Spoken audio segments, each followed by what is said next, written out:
তো পাড়ায় পাড়ায় আছে। আর বাবরি মসজিদ বাবরের করে গিয়েছিল, কিছু করসেবক ভেঙে দিয়েছে।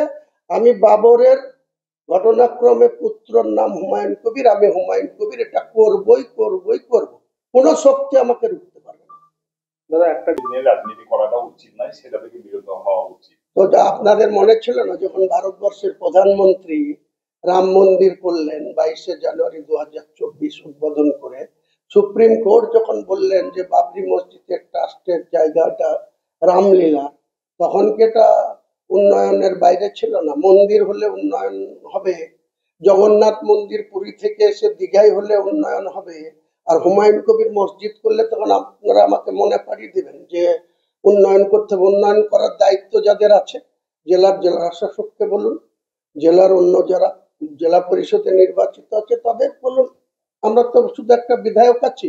আমার এলাকার উন্নয়ন নিয়ে আমি এত ব্যস্ততার মধ্যে এখনই ডিএম অফিসে ঢুকেছিলাম, কিছু স্কিম আমার বিএপির পেন্ডিং ছিল, দিয়ে তারপর এখানে আসলাম।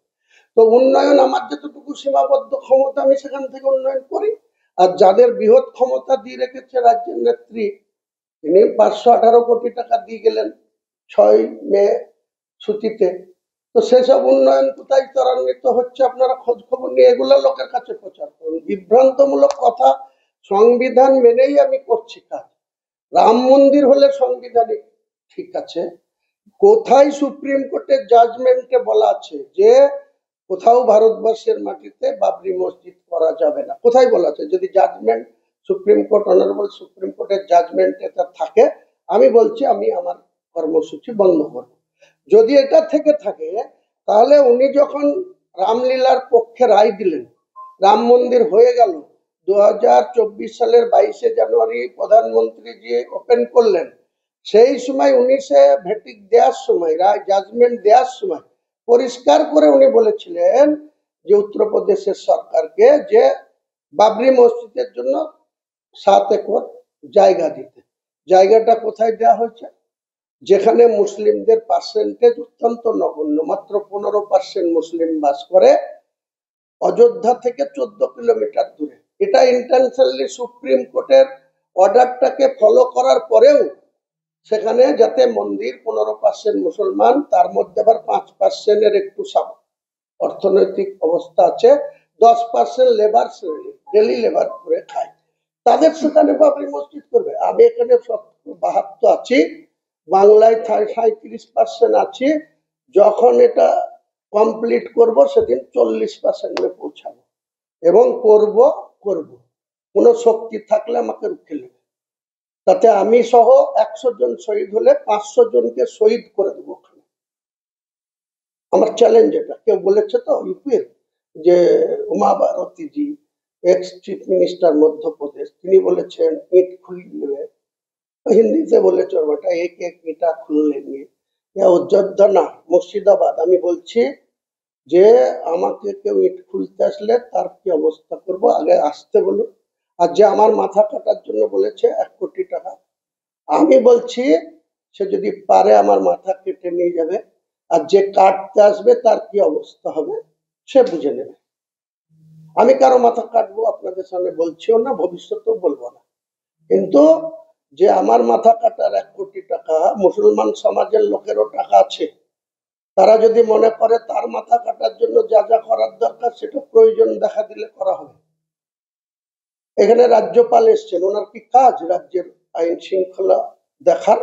রাজ্যের নির্বাচিত সরকার আছে, তিনি এখানে এসে বলছে রাম মন্দিরের যখন গতবারে সাগরদিঘিতে শিলান্যাস হলো তখন ল অ্যান্ড অর্ডার প্রবলেম হয়নি। আবার এখানে 6 তারিখে আমি বাবরি মসজিদের করব, এখানকার শাখার সরকার রাজ্য কমিটির সদস্য বিজেপির, তিনি এক্স সভাপতি জেলার, সে বলছে আমি 6 তারিখে বহরমপুরের কোন আশপাশে করব। আমি তো বলেছি ওয়েলকাম, করুন, কোনো অসুবিধা নেই, ঘরে ঘরে করুন রাম মন্দির, কিন্তু আমার মসজিদও পাড়ায় পাড়ায় আছে। আর বাবরি মসজিদ বাবরের করে গিয়েছিল, কিছু করসেবক ভেঙে দিয়েছে। আমি বাবরের ঘটনাক্রমে পুত্রর নাম হুমায়ুন কবির, আমি হুমায়ুন কবির, এটা করবই করবই করব, কোন শক্তি আমাকে রুখতে পারবে না। দাদা, একটা তো পাড়ায় পাড়ায় আছে। আর বাবরি মসজিদ বাবরের করে গিয়েছিল, কিছু করসেবক ভেঙে দিয়েছে। আমি বাবরের ঘটনাক্রমে পুত্রর নাম হুমায়ুন কবির, আমি হুমায়ুন কবির, এটা করবই করবই করব, কোনো শক্তি আমাকে রুখতে পারবে না। দাদা একটা দিনের রাজনীতি করাটা উচিত নয়, সেটা থেকে বিরত হওয়া উচিত। তো আপনাদের মনে ছিল না যখন ভারতবর্ষের প্রধানমন্ত্রী রাম মন্দির করলেন 22শে জানুয়ারি 2024 উদ্বোধন করে, সুপ্রিম কোর্ট যখন বললেন যে বাবরি মসজিদের ট্রাস্টের জায়গাটা রামলীলা, তখন কি এটা উন্নয়নের বাইরে ছিল না? মন্দির হলে উন্নয়ন হবে, জগন্নাথ মন্দির পুরী থেকে এসে দীঘায় হলে উন্নয়ন হবে, আর হুমায়ুন কবির মসজিদ করলে তখন আপনারা আমাকে মনে পাঠিয়ে দিবেন যে উন্নয়ন করতে হবে। উন্নয়ন করার দায়িত্ব যাদের আছে, জেলা শাসককে বলুন, জেলার অন্য যারা জেলা পরিষদে নির্বাচিত আছে তাদের বলুন। আমরা তো শুধু একটা বিধায়ক আছি, আমার এলাকার উন্নয়ন নিয়ে আমি এত ব্যস্ততার মধ্যে এখনই ডিএম অফিসে ঢুকেছিলাম, কিছু স্কিম আমার বিওপির পেন্ডিং ছিল, দিয়ে তারপর এখানে আসলাম। তো উন্নয়ন আমার যতটুকু সীমাবদ্ধ ক্ষমতা আমি সেখান থেকে উন্নয়ন করি। আর যাদের বৃহৎ ক্ষমতা দিয়ে রেখেছে রাজ্যের নেত্রী, তিনি 518 কোটি টাকা দিয়ে গেলেন 6 মে সূচিতে, তো সেসব উন্নয়ন কোথায় ত্বরান্বিত হচ্ছে আপনারা খোঁজ খবর নিয়ে এগুলো লোকের কাছে প্রচার করুন। বিভ্রান্তমূলক কথা, সংবিধান মেনেই আমি করছি কাজ।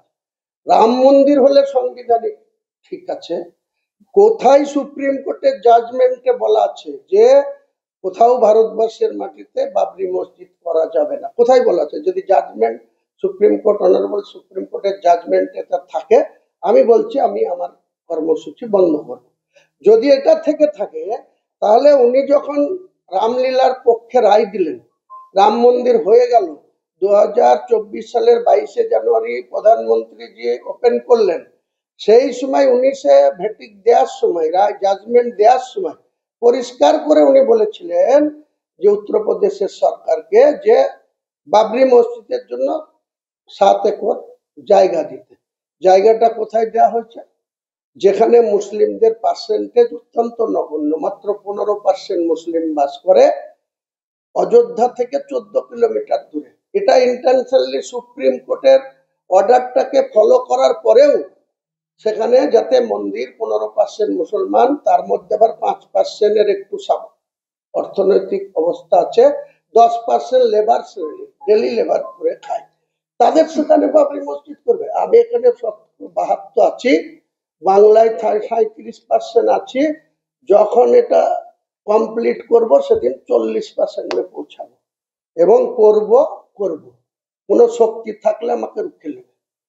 তাতে আমি সহ 100 জন শহীদ হলে 500 জনকে শহীদ করে দেবো ওখানে।